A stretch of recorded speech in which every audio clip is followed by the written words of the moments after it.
Muy buenos días, hermanos. Bienvenidos a otra sesión más del estudio sobre el poder de la oración, basado en el libro de Cuarto de Guerra. Hoy, pues, continuamos con la sesión número 5, que ya es la última eh, para este estudio. Y bueno, ya casi al final de la película observamos una escena donde Tony pide perdón. Y realmente esta es una película que está llena de momentos decisivos y, y el más importante es el de Tony, en este momento en el que él decide pedirle perdón a su esposa. Hay algo interesante y es que él le pregunta a su esposa por qué lo perdonó, siendo que pues le hizo tantas cosas malas. Y la esposa le dice, porque más que amarte a ti, amo a Jesús. Y con esta frase en nuestro corazón, quiero que hagamos una oración e iniciemos este tiempo. Padre amado, te damos las gracias por una oportunidad más que tú nos das de compartir este estudio con los hermanos. Te damos las gracias, Señor, porque tu amor es grande e infinito. Y cuando tu amor llena nuestros corazones, entonces podemos experimentar la gracia hacia otros. Cuando tu amor llena nuestros corazones, podemos experimentar el amor, el gozo, la paciencia, el dominio propio y todo el fruto del Espíritu Santo del cual tú hablas en tu palabra. Estamos agradecidos contigo, Señor, por tu amor y por tu misericordia. En el nombre de Jesús. Amén. Pues continuamos, hermanos.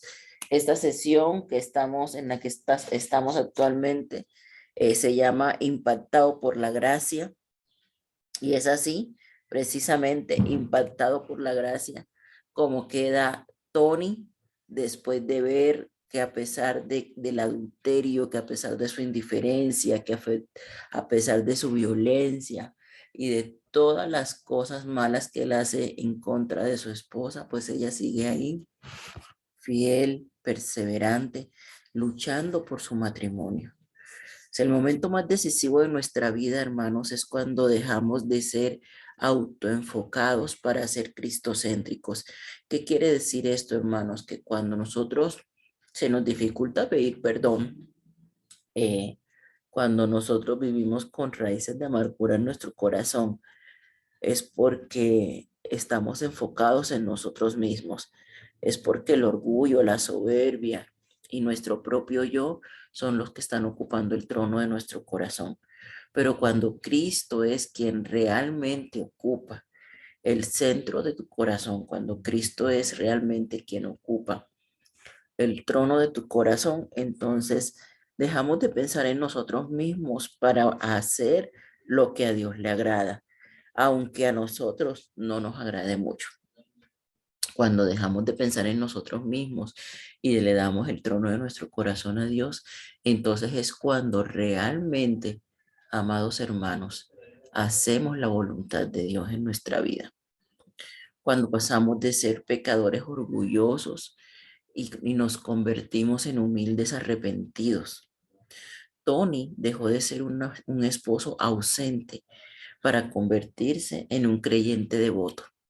La gracia y el perdón pueden cambiar a una persona, así como también la oración. Y finalmente en esta historia de dolor y lágrimas vemos arrepentimiento, vemos perdón, gracias a las oraciones contestadas de una esposa que dan como resultado transformación en la vida del esposo. Amados hermanos, ¿por qué fue tan importante que Elizabeth confiese a quién ella realmente pertenece? Muchas personas se casan con la idea de conseguir una media naranja, una persona que complemente sus vidas, una persona que los va a hacer felices. Y resulta que cuando esa persona posteriormente les falla, las personas se convierten en infelices. Pero fíjense, hermanos, esto ocurre porque ponemos todo nuestro amor, nuestra confianza, nuestra mirada en la pareja. Sin embargo, amados hermanos, lo correcto es que nosotros pongamos nuestra mirada en Dios. Debemos amar a nuestra pareja, claro que sí, pero debemos amar aún más a nuestro Dios. Él es quien debe ocupar el primer lugar. Y si nosotros estamos conscientes de que Dios ocupa el primer lugar, entonces vamos a hacer primeramente todo lo posible por agradarle a Él. Y si nosotros hacemos todo lo posible por agradarle a Él antes que a los hombres, entonces vamos a hacer lo que su palabra nos ordena, sin importar lo que los hombres nos hagan. ¿Ves cómo una cosa lleva a la otra? Finalmente, hermanos, para vivir en paz y conforme a Dios quiere que vivamos, necesitamos amarle a Él y obedecer las escrituras. Tony no entiende la naturaleza del perdón de Elizabeth. Tony no entiende, no puede comprender cómo es posible que habiendo hecho tanto daño, tanto a su esposa como a su hija, pues su esposa lo esté tratando con tanto amor. Él no entiende por qué, a pesar de tantas cosas, su esposa, siendo una mujer profesional, que realmente no necesitaba un hombre que la mantuviera, que tenía a su hija, ¿por qué? ¿Por qué soportó tanto? ¿Y por qué no lo dejó antes? Él no puede comprender eso. Él dice, ¿cómo es posible que con todo lo que yo te hice, tú no me hayas abandonado? No puede comprender. A veces nosotros mismos luchamos contra eso y así como Tony no podía comprender el amor de su esposa, a veces así a nosotros nos cuesta comprender el amor de Dios y vamos toda la vida luchando contra el hecho de que, vamos toda la vida luchando contra el hecho de que el Señor nos ha perdonado y no podemos creerlo. ¿Cómo después de todo lo que yo he hecho en esta vida? He ofendido, he maltratado, he hecho daño a mi prójimo. ¿Cómo es posible que Dios me perdone? Y sí, amado hermano, el Señor nos perdona. Él conoce nuestros corazones.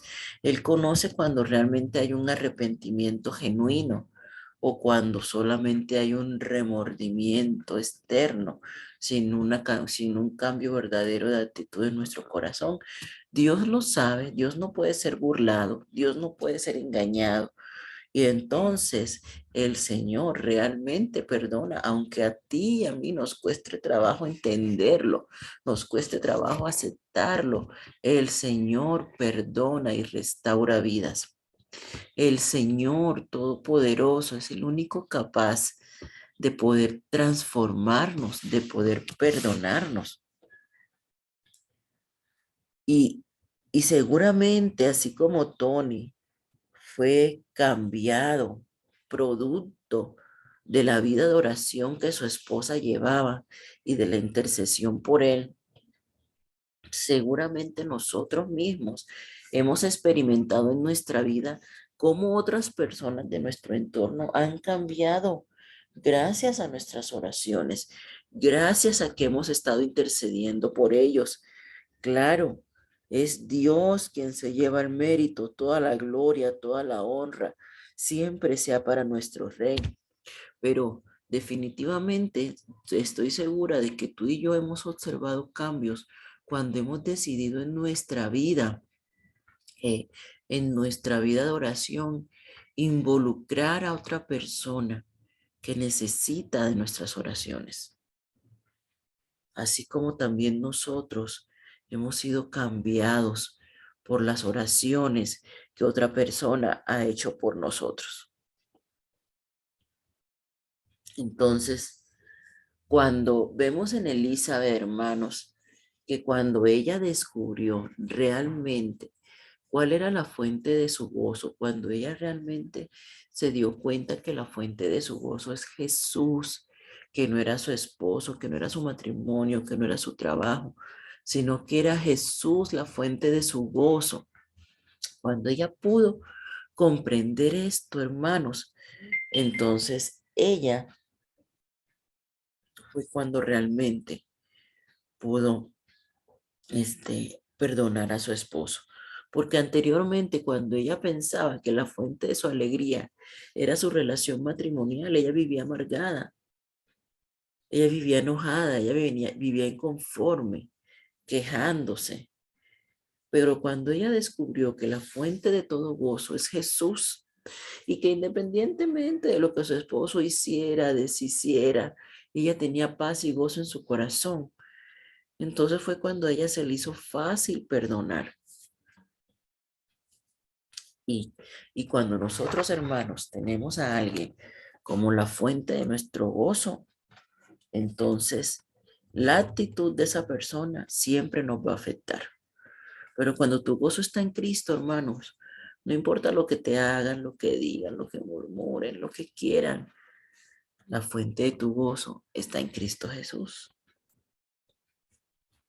Entonces, amados hermanos, el día de hoy necesitamos comprometernos con el Señor. Dice la palabra en Gálatas 2 del 19 al 20. Dice, porque yo por la ley soy muerto para la ley, a fin de vivir para Dios. Con Cristo estoy juntamente crucificado. Y ya no vivo yo, mas vive Cristo en mí. Y lo que ahora vivo en la carne, lo vivo en la fe del Hijo de Dios, el cual me amó y se entregó a sí mismo por mí. Y vemos esa frase presente en la vida de Tony, de que a pesar de su orgullo, de su soberbia, cómo esta frase de ya no vivo yo, sino que ahora Cristo vive en mí, se hizo presente en la vida de Tony. Lo vemos, claro, en el momento en que decide pedirle perdón a su esposa, en el momento en que decide humillarse y reconocer su condición ante Dios y entre los hombres. Ya no estaba viviendo él su orgullo, su soberbia, su ego, estaba viviendo Cristo en él. ¿Y de qué manera vemos esta frase presente en la vida de Elizabeth? Igual en el momento en que ella deja de quejarse de su esposo, de enojarse con su esposo, en el momento en que ella descubre que su verdadero enemigo no es su esposo. Ahí vemos a una Elizabeth que ya no vive ella, sino que Cristo vive en ella. Y si pensamos en nuestra propia historia, hermanos, reflexionemos qué ha hecho Dios por medio de la santificación para hacer que Gálatas 2:20 sea una verdad en nuestra vida. ¿Realmente ya no vivimos nosotros? ¿Realmente Cristo vive en nosotros? Realmente ya morimos a nuestro yo, a nuestra carne, a nuestros deseos, a nuestras prioridades, para darle paso a las prioridades de Dios, para darle paso a los deseos de Dios, para darle paso al anhelo de Dios con nuestra vida. Analicemos, hermanos, y meditemos cuál es nuestra posición y nuestra condición en este momento de nuestras vidas con respecto a lo que expresa Gálatas 2:20.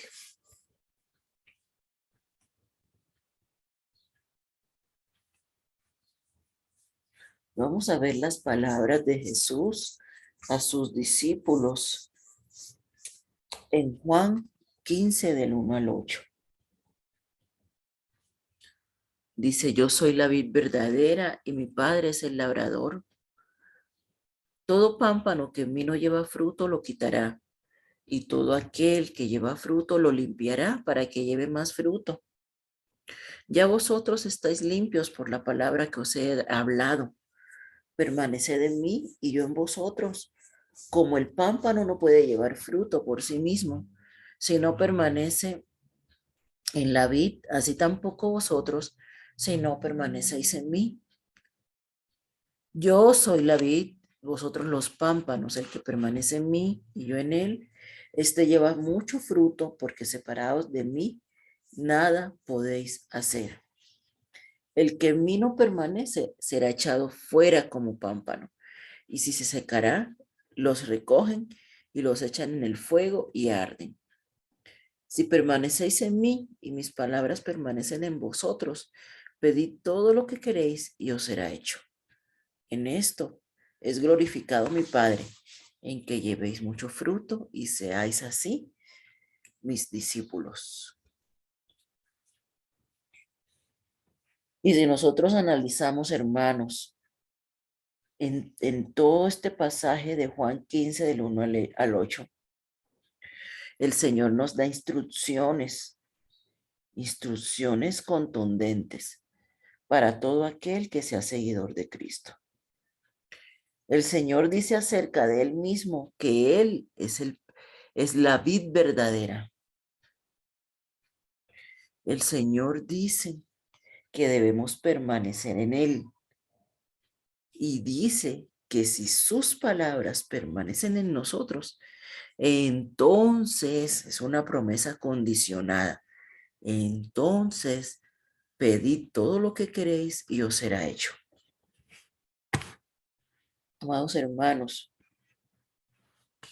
el Señor no concede nuestras peticiones eh, absolutamente todo lo que le pidamos, nada más así, porque sí.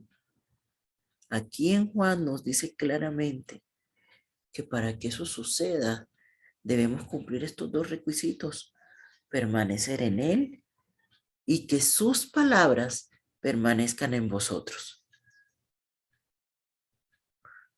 De otro modo, hermanos, no será posible. Aquí en este pasaje nos habla sobre la palabra permanecer, que en griego es la palabra meno. Además de sencillamente permanecer, esto quiere decir continuar presente o mantenerse o permanecer continuamente. O sea, hay una idea de permanecer o perdurar. Jesús no quiere que estemos con Él nada más hoy, nada más estos días, nada más mientras hacemos este estudio y que ya después se nos olvide que Jesús existe. Jesús quiere que estemos con Él constantemente, todo el tiempo.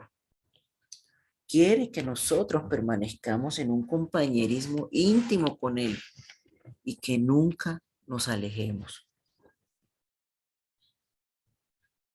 Por otro lado, hermanos, carpos es la palabra en griego para fruto, y ese fruto no es más que el resultado de permanecer conectado a Cristo. Cristo es la vid, y si nosotros permanecemos conectados a Cristo, entonces el resultado va a ser que vamos a llevar fruto. ¿Y cuáles son los tipos de fruto que el Señor busca, que el Señor desea de cada uno de nosotros? Vamos a ver, porque la Escritura habla de ellos. En Gálatas 5, 22 al 23, ahí nos dice cuál es el fruto que el Señor anhela de nosotros, y es el fruto del Espíritu Santo. El Señor nos dice aquí claramente, mas el fruto del Espíritu Santo es amor, gozo, paz, paciencia, benignidad, bondad, fe, mansedumbre, templanza. Contra tales cosas no hay ley. Eso es lo que el Señor anhela de nosotros.